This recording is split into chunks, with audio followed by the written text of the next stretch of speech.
Hello everybody, I am not I've been watching too much Chugga Conroy, and welcome back to more Luz del Solitario. Afert, the era of gappies. Last time, Sebastian got a sweet upskirt shot of Reimu, and wandered into the Godzilla NES level of Unforgiving Cold. Seriously, that story was fucking awesome. And I honestly wish it went the route of most creepypastas and killed off the main characters. Anyways, so, also last time, Sebastian would not let me stop making religion jokes. Will that trend continue? Probably. So, why is it so bright? Why do I hear wind, but I don't feel it? Oh yeah, I'm still sick. Why don't I feel cold? Is this what death feels like? I think I see a face. Is that Kamachi? No, who's that? No, it's Shiki. She's gonna banish you to hell for all you've done. His sight became clear. Sebastian saw the face of a woman with bluish-gray eyes. Actually, now that I think about it, he could have actually gone and looked for Alice. I mean, she lets people crash at her place, and, you know, considering she had, like, if I remember correctly, a few cameos in Diamond in the Rough and no actual relevance to the plot, she'd be the most likely candidate to keep him around. Anyways, short bluish silver hair, a white hat, a scarf made of see-through fabric, a blue top with a single white stripe going down it, a golden trident brooch, and a blue dress with a white apron. You are alive. Do you speak Japanese? I'm in Gensokyo. We all can understand each other. Japanese? That's right. When they speak Japanese, I hear English and vice versa. But for some reason, not when I speak Spanish. Hey, stop pointing out the plot holes. That's my job. The woman asked, "Do you understand me?" The woman then asked, "Gotta get it right." And, yes, I understand. Sorry. I'm not sure what's happening. Did I skip a chapter? Okay, I know I didn't. There's probably just a casual time skip in the story between chapters, but I like being an asshole. Anyways, Sebastian looked around and saw it's still snowing. But it's not cold, and the snow and wind is going around them. Which so happened that one time I got lost walking the dog. And did she save me? Again, I cheated death. Hey, how dare you cheat on Kamachi? Oh wait, she's Deity Diz's. I'll shut up. Here I thought Kamachi would do a better job. I guess they both suck at their jobs. Wait, Kamachi and who? Kamachi and Kamachi?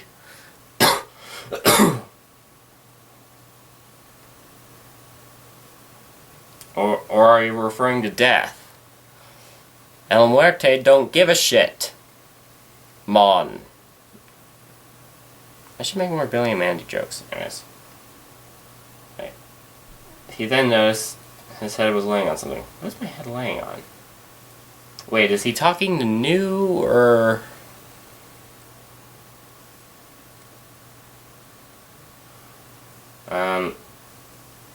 You are lying on my lap. Dude, you are...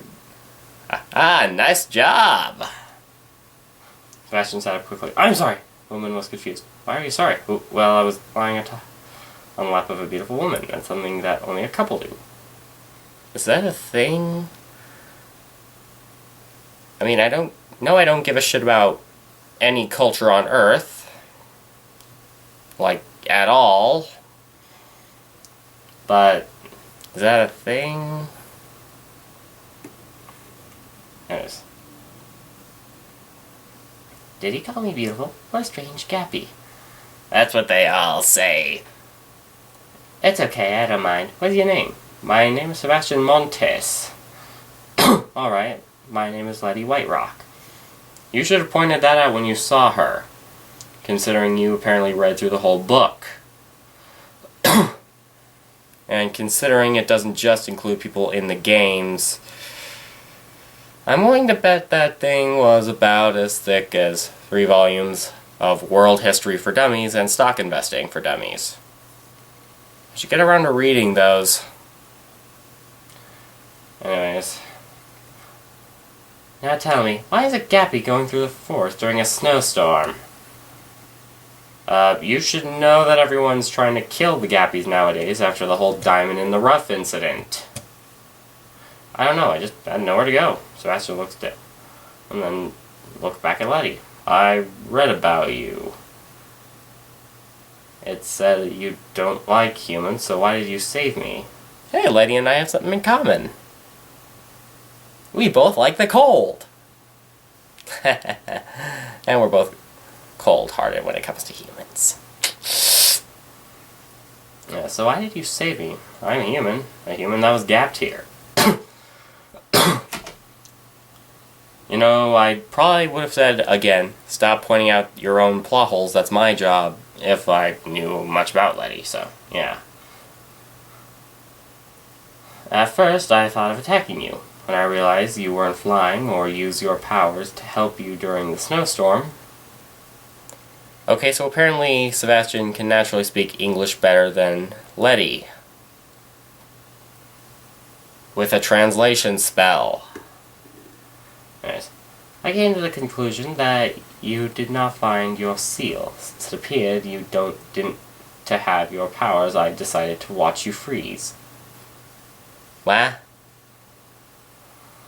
Why didn't you? You just kept going, no matter the odds. And when it seemed you were completely exhausted, I'm still surprised how quickly the snow piled. I mean, normally it's like a few white flakes over a few days, and eventually the snow picks up enough, but here it's just a few white flakes, then 10 minutes later, you better not make a sound or you'll cause an avalanche. Anyways, and when it seemed you were completely exhausted, you didn't complain or even whine that you were going to die. You sat there, clutching that charm, and waited for death. It's very rare to see a human, much less a gappy, having so much determination to live, but also willing to accept death when it comes. You are filled with determination. Hey, you don't want me to make religious jokes. Oops. So, I'll make Undertale jokes. Alright. In life, we have more control than we think, but we still have to accept. Not accept, accept. The fact that we cannot control everything. I just had no choice but to learn this cruel truth during my life. What is he been through? He been through. You know, I'm actually kind of surprised that by this point Sebastian hasn't begun to think, maybe when I find my powers, I'm gonna go a little nuts. I mean, sure, he's too good a person, but after Letty Whiterock inevitably starts hunting him down, yeah, I'm pretty sure he's gonna think, given that everyone except for like 3 people I've talked to has tried to kill me so far, at least once, and even then the people who don't hate me have tried to kill me, maybe I should just, you know, go a little nuts. Deter anyone. Yeah, Letty looks back and smiled. That's why I saved you. I admire the fact that you were so determined. Do-do-do. Okay. So I came to you, but your eyes were closed and you were very cold. As one does when they are asleep in a snowstorm. I used my powers to reroute the cold around us. You know, it's sort of like in Marvel how death has apparently got the ability to resurrect things. Yeah. I've been watching Atop the Fourth Wall too. So yeah. Anyways, I used my power. I didn't know if it was too late, but here you are, alive. She admires me? Yeah, I'm willing to bet that his powers are that he's an angel or something, so he's naturally going to not die whatsoever.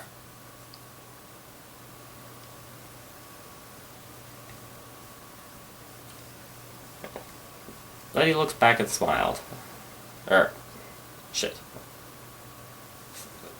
Thank you. I guess I should be going now. No, the bubble of cold will keep you with me all winter. Sit with me, Sebastian-chan. And Sebastian was about to get up, but Letty grabbed his shoulders. Oh, no, you're not. It's still snowing, and I can tell you are still weak. Oh shit, this actually is starting to turn out like Stephen King's Misery. All we have to do left is get Sebastian hit by a car. Is that still relevant? Anyways. Now just stay and rest for a while. I guess you're right.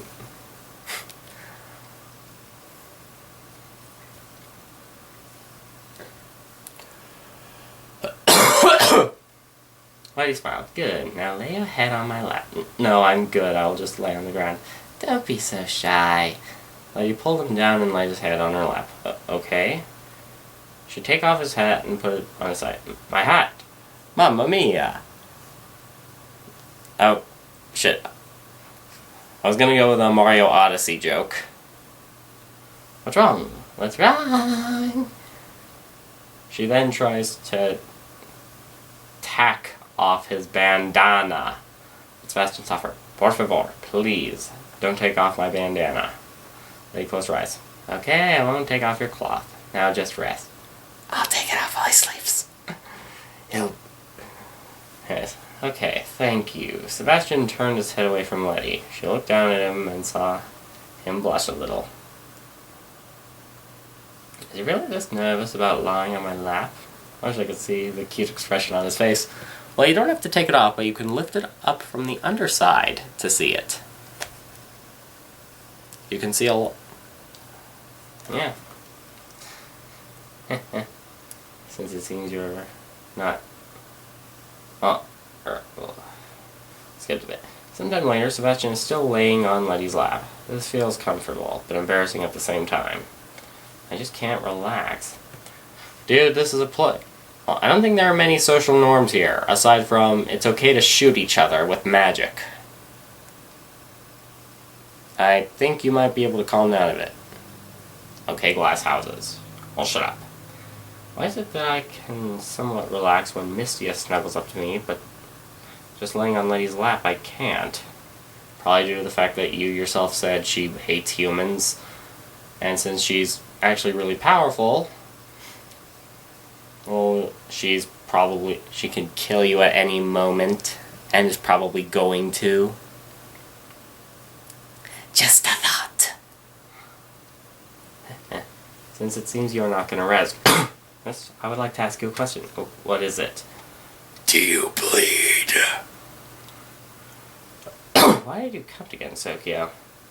I came because I want to start a new life. Shocked from his response, Lady asked, "Start a new life? What do you mean?" Well, shit happens. Back in my world, I was living in the streets. I had no home for a while. Every day I woke up not knowing if I was going to eat that day, not get injured, or even live. It's almost as if an imperialistic nation taking over all the shithole ones could actually be able to do a lot of good. Oh wait, I don't think anyone's actually complained about that, right, on my channel yet. Well, go ahead. One day I found a job and a place to stay. But the work was hard and tiring for little to no money. And the place I was staying at, let's just say it was not an ideal place to live. I was stuck until Yukari appeared and gave me a new opportunity for a new life. But instead, here I am almost dying. Letty, feeling pity, she rested her hand on his head. If she'd rested her head on his head, that would have been very awkward. She'd need a spinal cord about an inch, several inches longer than she had, or to have broken all her ribs. I'm sorry for thinking the worst of you. Shit. I'm sorry for thinking the worst of you, Sebastian. Sebastian stayed silent and said, "It's okay." Well, I'll shut up. Letty looks up. I thought he would be like the others. He only came here for stupid reasons. But he has a good reason. Although, well, technically, there is at least one other in the DITR canon. What's his face?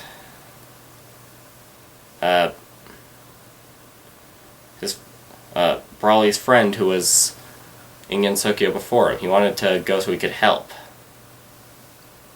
Like This Really Matters on YouTube and DeviantArt. First Wolficer I ever saw, actually. Holy shit. Anyways, she looks back to Sebastian. Why did you live in the streets? Don't you have a family to stay with? Like a mother or father? And tragic backstory in 3, 2, 1. Sebastian started to shiver. I don't want to talk about them, please. Oh. Let him then start to stroke his head. Okay, I won't make you. Just rest a little more. The storm is almost over. But the snow is still there, and so is the wind chill.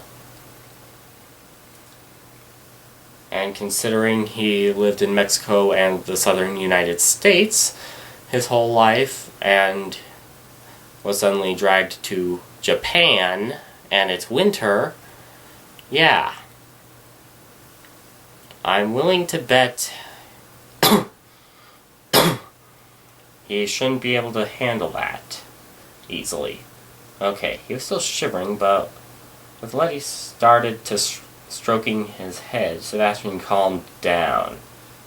Wish that worked with my dog when she was having a panic attack. She shakes a lot. Hell.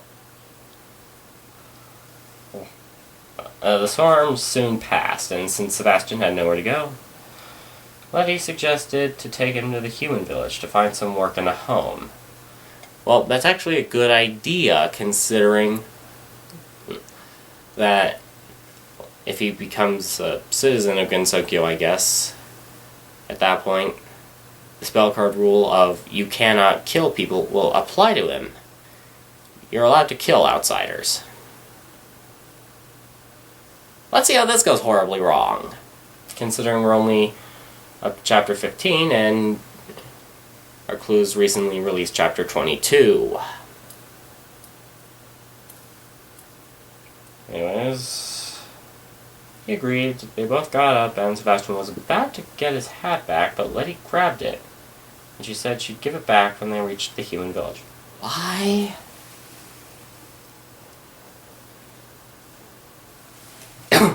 Yes. Sebastian reluctantly agreed. She picked him up and flew him off towards the village.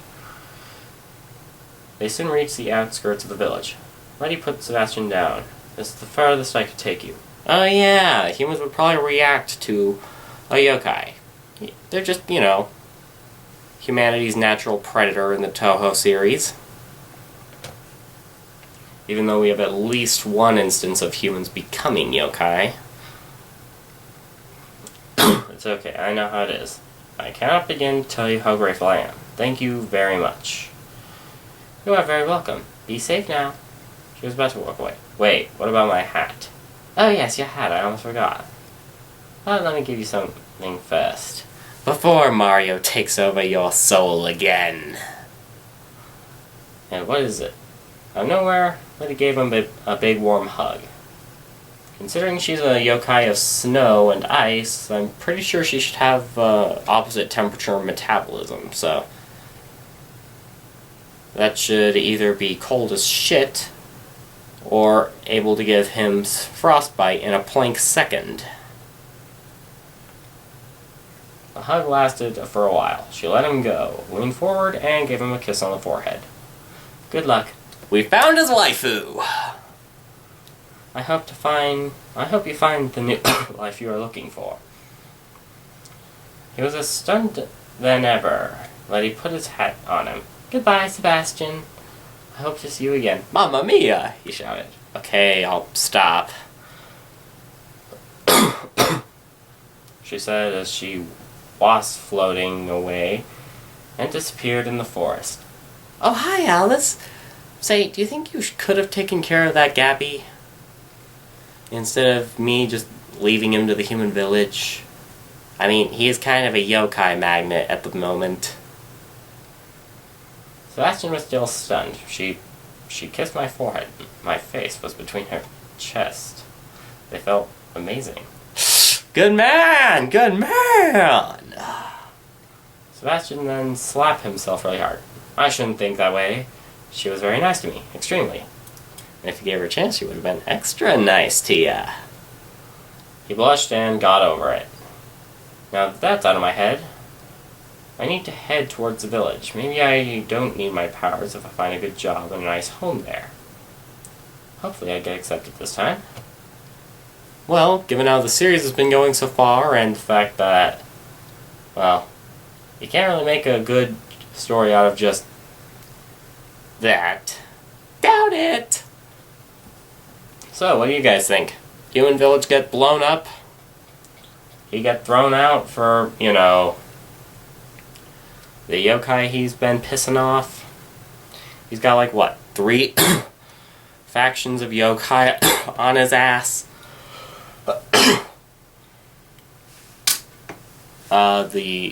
When one of the factions has those who can drive humans clinically insane and create the most horrific poisons ever. Another one can create technology even the outside world hasn't gotten yet. And the other one has those who can read minds and a yokai who can create stars. So yeah. This actually was... Well, I actually do kind of find it relaxing that he has chapters that are just breaking up the pacing and being calming. Easing things in before someone hits Sebastian with a car again, or whatever is going to happen. So, I just realized I made it through this whole chapter without making a religion joke. Sebastian's grip has loosened. Well, see you next time, and hope I can get my editing software up soon, because I recorded another video and I fucked a few things up. Actually, I could probably just get away with blanking everything out. Anyways, so yeah, pray I got that other video up, because it was long and painful to make. So, I'll stop rambling and release you. Bye-bye!